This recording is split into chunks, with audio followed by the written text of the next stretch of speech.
What are some of the ways an RVer or a boater can reduce generator runtime?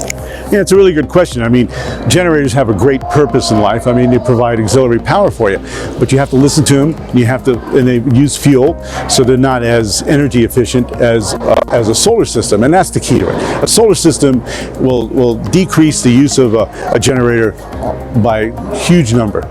Okay, it really, what happens is that you're using a generator to power things that can be handled with a solar system, with an inverter, with a good battery pack, primarily a lithium battery pack today. With a generator, it's got a specific purpose. If you want to run your air conditioning and you're off the grid, it works well.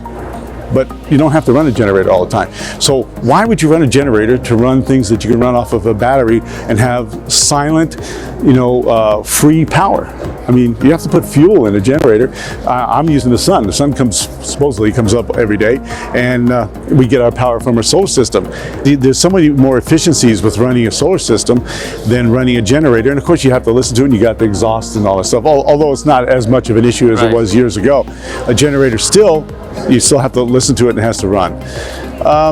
I think that outside of not running appliances, there's a solar system which would include batteries, inverter, and a good solar array with a great controller will offset much of the stuff you're going to do with the generator.